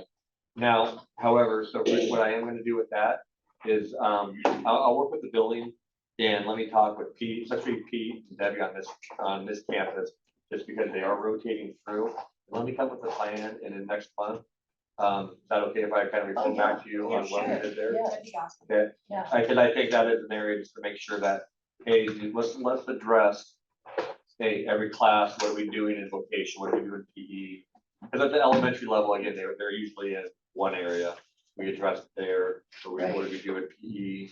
Because they're with the same area, but here, like I said, maybe have class over in the choir room, and then all of a sudden, they're way over here in this building over here. What does that look like? I know for us in elementary, and what I kind of push is I always tell kids we follow directions. And so if I say, whatever it is, we follow directions. And so I don't care if it's like, hey, go right over there right now. It's not a time to argue. You just go. You go here and you go there.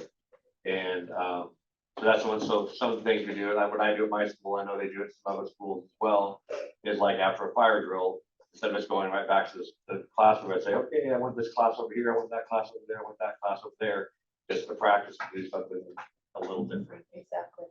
And And I find too, Brian, especially at the junior high level, because that's where my expertise is, but I had to work with classes on, I taught girls PE, so we practiced on screening.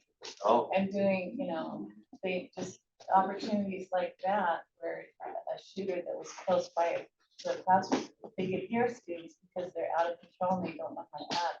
And I think that has to be addressed too, is the behavior and the seriousness of the moment, if they're ever in a situation like that, and practicing that.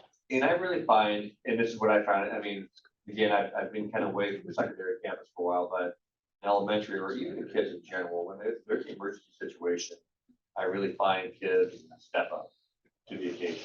And if there really is a situation going on, kids are quiet, they know exactly where they go, they follow directions, and they do what they need to do when it's a real situation. And I agree with that, Brian, but I also think that kids have to practice being in a real situation. Too, because every minute counts. And you want them to be able to get right to that moment. And you're talking about junior high kids, and in my case, I could have up to 55 kids, girls in a class that are strainers. And so these teachers have to practice with their classes. And every class, not just third period, because that's what we're practicing today. They have to go through every class what they would do and really have a seriousness about what each plan is, wherever they're at on campus. And, I think, I know, I agree, and I would agree with you, and like I said, I'll go through, I'll talk about that, I'll get to you next month. Okay. And then I'll make sure that that is addressed, that we are practicing, and kind of for sure, each classroom, every class, so that's the expectation of what we need to do. Like I said, that's something that we kind of need to do. And then finally, the other thing, when we talk about active shooter, one thing that we do well here at Cascade is that relationship is everything. And so when we talk about active shooters or we talk about different things, is the number one thing that we can do is being preventative, and that's talking with kids, getting to know them. Every kid that has done anything or acts harm, they were not connected with one single adult in the building. And so if you connect one adult to every person, one adult to every kid has one person they connect with or an activity. That's why active school activities are so important. The clubs, that was the stuff that Pete was talking about. That's everything. That's the best line of defense that you can have in these situations. And I know Pete, I know Matt did, I know that they have exercises in the staff meetings where they pinpoint kids. Okay, they put stickers next to the kids' name. Who are we not reaching right now? Who is not connected with? And they actively go out and they pursue those kids and making sure that they are connected with an adult and make sure that they're connected with the group. And so. We're past time. Yeah, sorry about Thank that. you for what you do. Yeah, thank you. No, Thank you very much. Yeah. I appreciate it. We'll have more questions for you next time. Johnson. Sorry. I'll be quick, it's okay. Okay. I know I have to be quick. You're talking about it. I do. So I did the same thing Brian did, is I looked back at the previous goals and I updated them to kind of fit. There are so many goals I have for special education, so this is actually a much harder task than I anticipated for myself. So I had to think about like, what's the foundation? Prior to me, we've always had really good special ed programs here at Cascade. Some of the strongest around. Across the state of Oregon, they are really dismantling a lot of our specialized programs and districts. And what they're trying to institute looks like what they would like to call full inclusion, where there are no self-contained programs and kiddos are pushing into everything. And what they're finding, because that is really difficult, is not really meeting the needs of all of our kids. In order to really meet the needs of all of our kids, we first have to start off with really clean process and protocol. And that is one thing that previous to me, everybody could talk about what the process was, but they couldn't hand you a piece of paper and say, this is the steps to do X, Y, and Z for a talented and gifted student, for a student who needs a 504, or for a student who needs an IEP. That was never in place. And so that's my first foundation, is a really clean process for all three of those areas, TAG, 504, and special education. It sounds like it should be like create a quick piece of paper to write down. It actually is turning out to be quite daunting, but I've now trained district-wide 504. I'm working on the TAG process, and I've already implemented a very much cleaner process for what's called our student service team referral process for special education.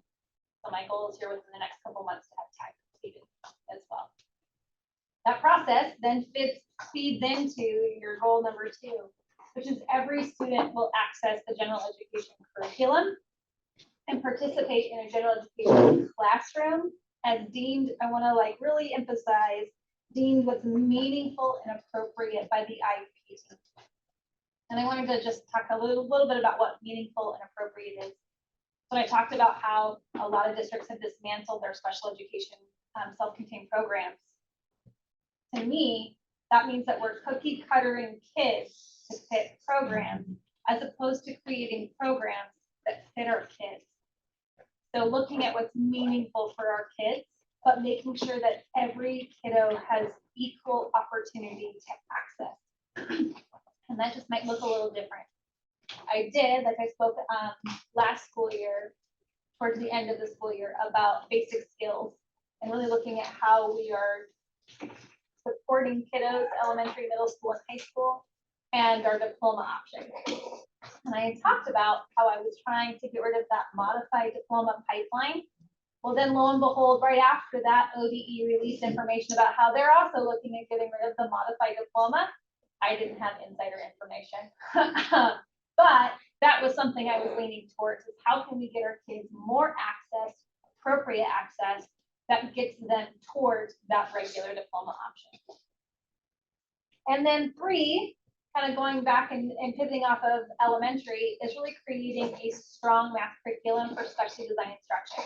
Especially design instruction is only for students on an IEP in the area of math. It is probably our weakest area in special education. We have some curriculum, but in math, a student who requires specially designed instruction in the area of math could be a wide range of needs. So we currently have touch math. We have, we have a couple other math curriculums, but we're really missing a very targeted area. And I'm piloting right now in one of my elementaries, Cloverdale actually, with Judy Henshaw. It's called Numbers World by McGraw-Hill. And it's the same, McGraw-Hill also does my corrective reading and my reading mastery, which I also use in the special education world. And it is a K-12 program, and it's fantastic. So far, we've been able to implement it for the last 3 weeks. McGraw-Hill actually has given us student workbooks, the assessment, all the supplies necessary for us to pilot it for free. And they're gonna let me use it as long as I need to make my determination, which is kind of unheard of, but I built a really good relationship with McGraw-Hill. So, yes. What kind of questions do you have for me? So I'll make a comment on the first thing you said is that you're starting using a standard-based instruction. And you said that. Especially design instruction. Right, that there wasn't a kind of a blueprint prior to you getting there of how to deal with the students. Is that what I heard? You mean process? So there's, Right. so there was like spotty, interesting process, like that you wouldn't be able to hand out Right. in a paper. We all knew it. So when I started here I started here back in 2000 as a coach, but when I started teaching in 2012, I was underneath Lynn Anderson and Doug Brockman. And through the process, everybody's kind of handed down like, oh, this is what we do professional development. Right. But there was never anything truly in I find that writing. surprising, I guess. I just assumed there was a protocol on. There is a protocol and ABC. everything, but never Just put not- in. Yes. Yeah, Yes. practice. Well, Yes. very good. I think that's certainly a step in the right direction. Me too. It sounds good. Your goals are amazing and having the help that you have. I don't know what else to say.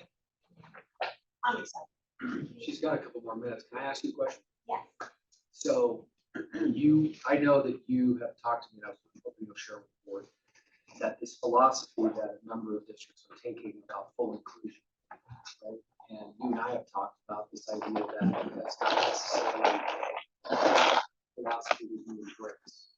Can you share or explain a little bit more on why, even from a kid level, why you think it should be different? You bet.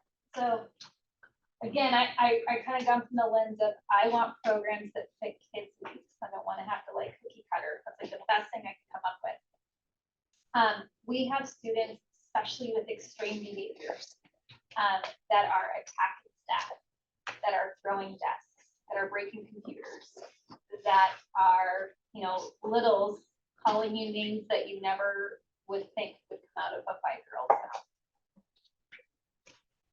these kiddos, expecting them to function in a general education classroom for 6.5 hours next to other students who are also trying to learn doesn't make a lick of sense to me. When I can take their day, put a little box around it, and actually give them time to learn behavior skills.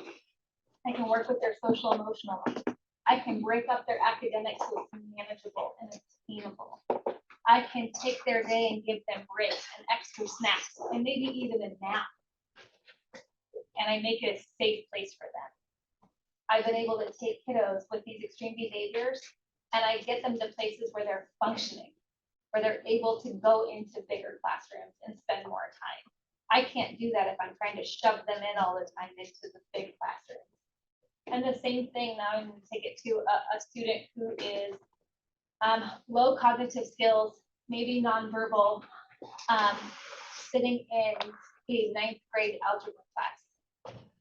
And they're just sitting there because it looks good. But what's meaningful for them? Where I could take them and I could give them an actual life skills math class about counting money to the grocery store. I can give them those kind of skills that are going to take them further. That's going to be more meaningful than the multi-step equation in algebra. And that's what we need at Cascade. We need that caring and making sure that our students count. Whatever they need. Exactly. Yeah. And that's what you're giving us. I can't ask for any more.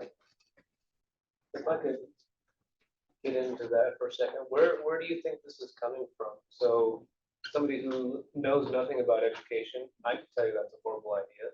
It doesn't take a rocket scientist to figure that part out. So I can't imagine other special ed teachers are saying, yeah, this is a great idea. You know, so I don't understand.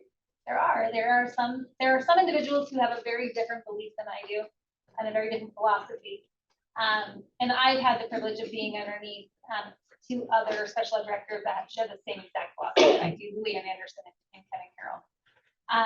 So you're saying there's special ed teachers who have done this, Yes, who are saying that these kids are going to do a great job. I wouldn't say special ed teachers, I would say special ed directors and ODE. So ODE actually calls these classrooms segregated classrooms. I call them specialized programs. So there are, and the reason why is it's underneath the equity lens. And I often have to stand on my chair and say equity doesn't mean the same. Equity means equal opportunity. Right. So. Well, don't we have special programs for kids who don't speak English? Right? Isn't that the same difference? Right? You're tailoring a class to an individual because they have a certain need. Right. They need to learn English, right? Right. Isn't that the same? There's a lot of, in my world, and I think that this is just how we see things too. At Cascade, we talk about relationships, like Brian said, everything falls underneath the umbrella of meeting the kids where they're at, meeting the families where they're at. More conversation. Yeah. I think to add to that, a student will become so much more successful if they feel safe. If they're in that environment that they feel safe, they'll excel. But when they're feeling teased or being out of place or not being involved, like, because I saw in TV for years. That's different. Yeah. What question? I think I've got time. We're good. Yeah, You got it, right? 2 minutes. Okay. A serious question is that in jeopardy for Oregon? Like, is your program at the school, is that a concern funding wise, financially? Are they talking about just saying, we don't like what you're doing, we're gonna cut that program and you don't have a choice? Or is that something that we get to make at this level? Does that make sense? From my angle, it's a conversation at the moment, but it's been a conversation for the last 3 or 4 years. So when I see it move that slowly, I'm not as concerned. Kathleen's job is to be in that fire. I'm directing from a higher altitude than she is, so she might have a different answer than that. But when you get a number of superintendents together there's a conversation to be had about, you have different ways in which to solve that problem. If you as a district want to solve it one way, that's up to you. Don't tell me how to do it like that. She might see stuff. She just got back from a conference where ODE was directing them on a number of things. ODE was sued by a number of special ed parents, and the parents won. So there's new directives about how that's going to work. There was a settlement. Yeah. There was a settlement. They won. That's how you get the stuff. There's a lot of different components. So I can see the writing on the wall. So the second ODE started calling them segregated classrooms. It's coming. It's coming to where they're going to tell me I can't do it anymore. I don't know if I'd buy that yet, but It's coming. I'm being a little more optimistic. She's probably being a little more realistic. Yes. It is a It's concern.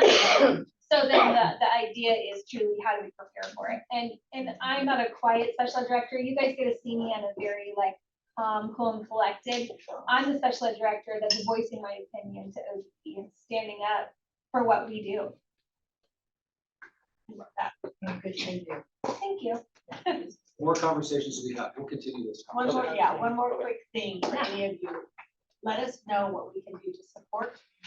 If we aren't supporting, please contact us so that we can help. That's what we need is to be able to communicate that. Thank you. Okay, the last thing, I was hoping you were gonna say the same thing to me that you said with the other ones of what can we do? Truly, we are running, the staffing is truly a crisis right now for our programs. I had interviews, I offered 3 positions, only 1 accepted. I have probably a minimum of 5 positions that I need to fill. And even that is still running my specialized programs on a very small scale.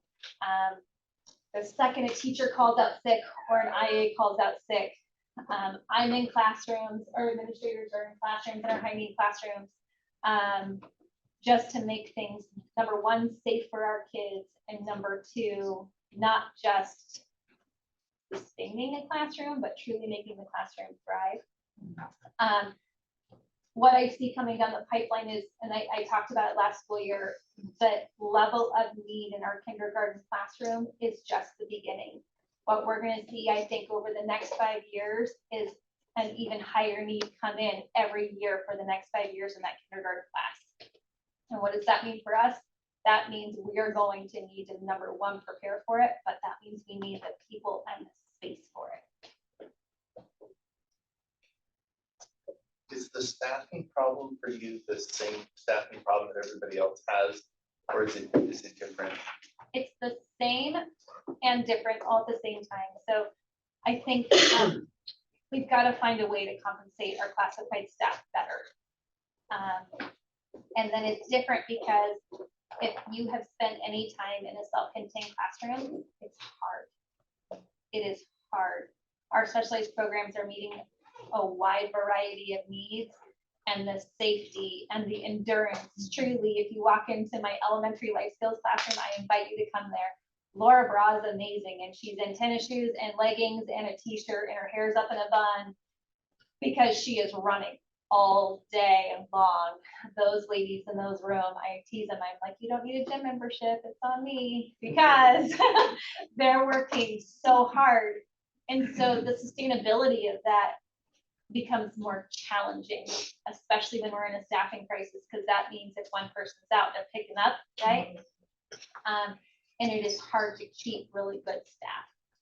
I am hoping that through the high school, I'm inviting a couple high school students to come in and TA in our classrooms, because my hope is that when they graduate, I can then hire them.